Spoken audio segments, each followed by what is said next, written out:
all great family entertainment, Doctor Who is perfectly suitable for young kids to watch and enjoy, but it also contains plenty of deeper meanings and jokes that only the adults will pick up on. We've all looked back at something we watched when we were younger and realised, wait, hang on a minute, that's what that meant? And since most of us watched the show for the first time when we were kids, it's likely that you've done that for Doctor Who as well. I'm Ellie for Who Culture, here with 10 Doctor Who moments you didn't get as a kid, but do as an adult. Number 10. Malcolm Tucker in Dark Water.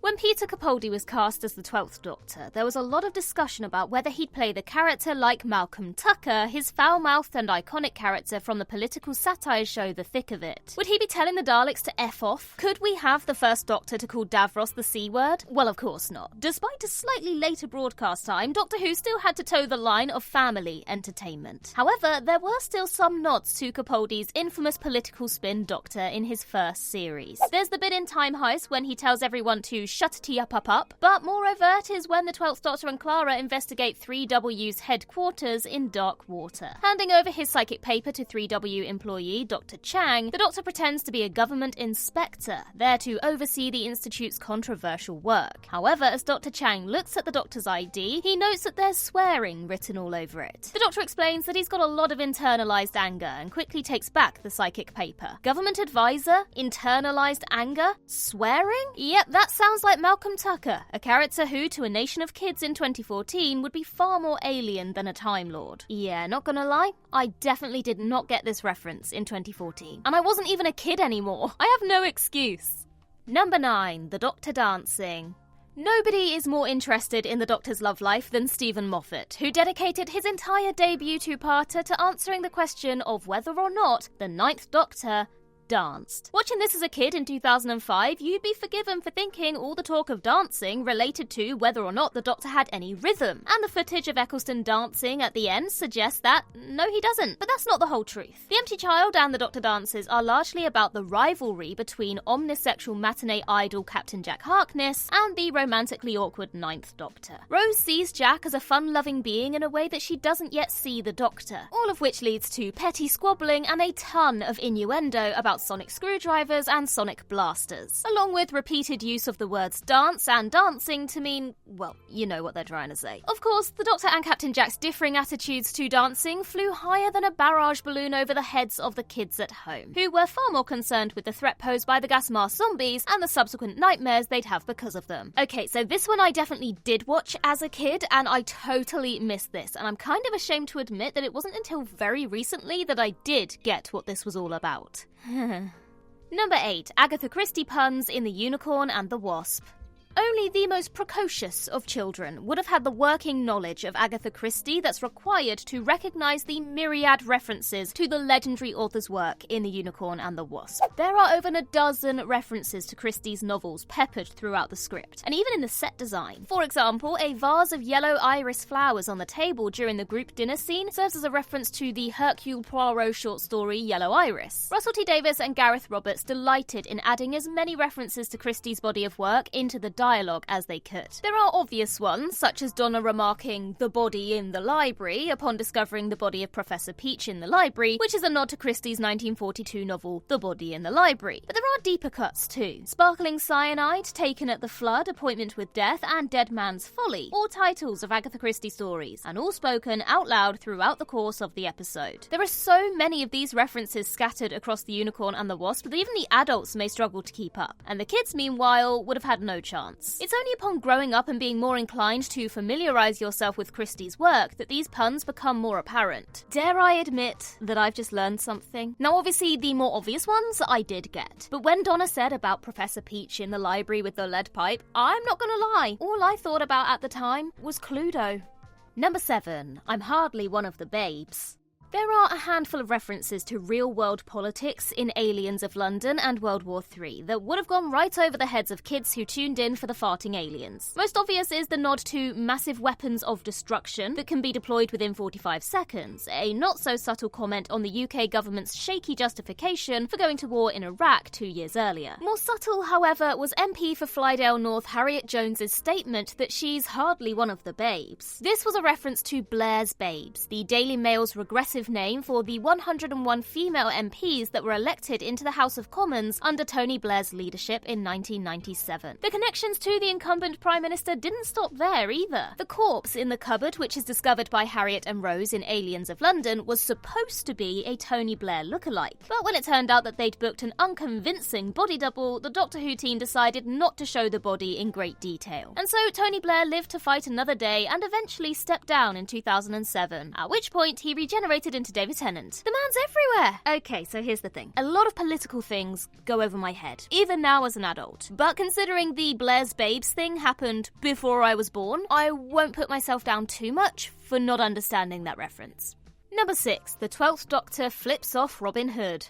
Robot of Sherwood is a mismatched buddy comedy that pairs the Doctor with Robin Hood. In that regard, it's basically Lethal Weapon with bows and arrows, and a lot less swearing. However, there is one blink and you'll miss it gesture from the 12th Doctor in the sword fight, or should that be spoon fight, scene, which would definitely have got a few chuckles from any adults watching on. When Robin Hood points his sword at the Doctor and challenges him to a duel, the Time Lord puts up a black leather dueling glove, and as he pulls the glove over his fingers, he makes sure to have his middle finger outstretched. While this is exactly the sort of surreptitious swearing that slightly older kids love doing at school, the younger ones in the audience probably didn't pick up on what the Doctor was doing here. And that's partly because you don't expect the Doctor to flip people off. Imagine him throwing up 2 fingers to Davros, or the Master. Although, then again, the only question really is whether or not this was an intentional gesture on Peter Capaldi's part. But given his aforementioned history with spicy adult humour in the thick of it, you can certainly imagine him sneaking something like this into Doctor Who. Oh, I have no doubt. He definitely did this on purpose.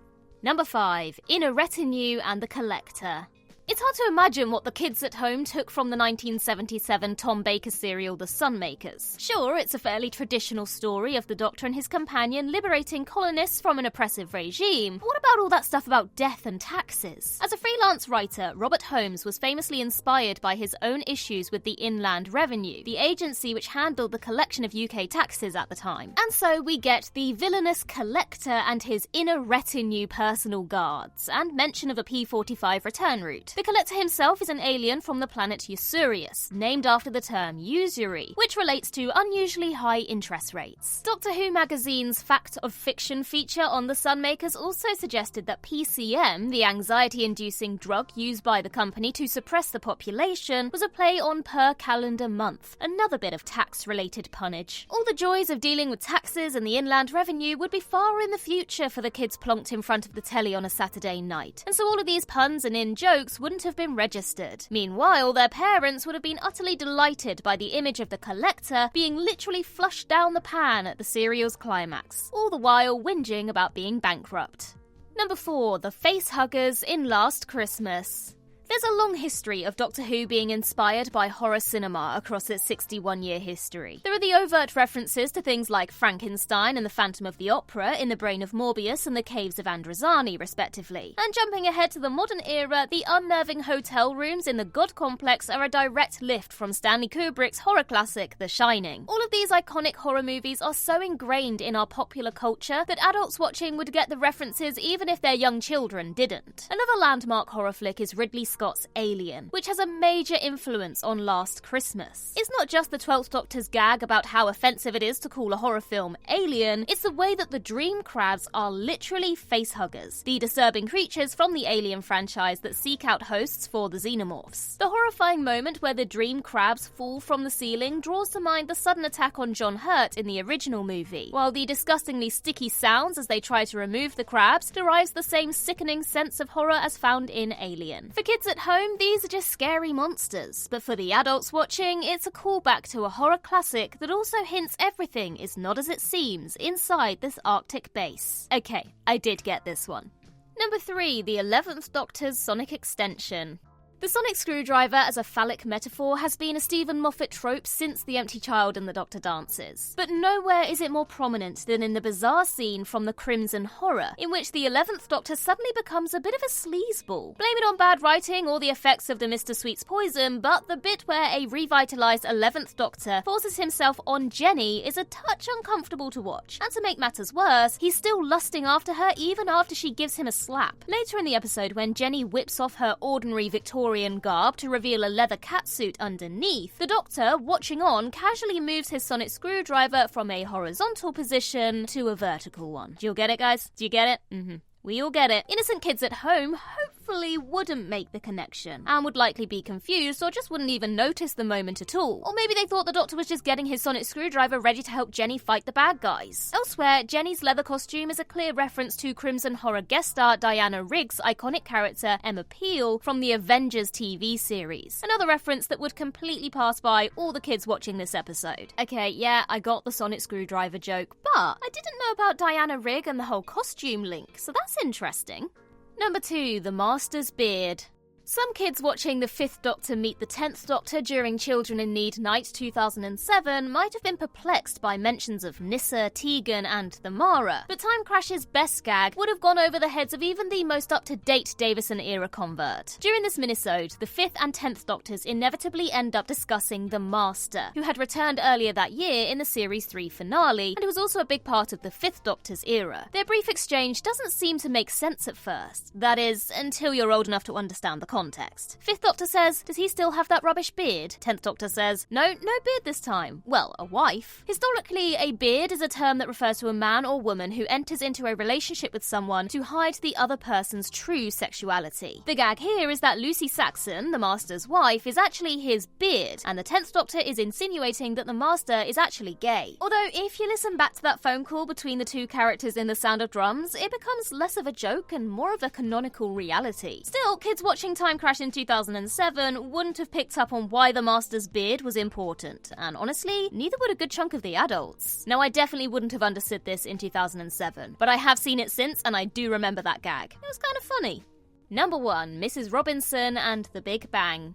You could probably fill multiple lists like this purely with moments from Series 5 and Series 6. Stephen Moffat's history as a comedy writer was all over his era, especially when River Song, the best character, was around. Though some jokes were a lot more subtle than others. Take The Big Bang, for example. On paper, it's a perfectly innocent title for a Doctor Who series finale in which the Doctor reboots the universe with a second Big Bang. But in reality, it's a crude joke. The punchline wouldn't come until a year later during A Good Man Goes to War. As the Doctor leads his army to take control of Demon's Run and save Amy and her baby, he and Madame Vastra realise that young Melody Pond was conceived inside the TARDIS, mid-flight, on the night of Amy and Rory's wedding. A wedding that just so happened to take place in the episode The Big Bang, a title that now takes on a whole other meaning. Another Ponds-era joke that almost certainly went misunderstood by younger viewers was the Doctor's labelling of Amy, Rory and River as the legs, the nose, and Mrs. Robinson in The Impossible Astronaut. This is a reference to the 1967 movie The Graduate, in which the character Mrs. Robinson has an affair with a younger man. The Graduate is hardly a movie that 8-year-old kids would have been familiar with when The Impossible Astronaut aired in 2011, but looking back, you can see how that joke applies to the Doctor and River's relationship. Although, given that the Doctor is by far the older of the two, does that technically make him the Mrs. Robinson in this situation?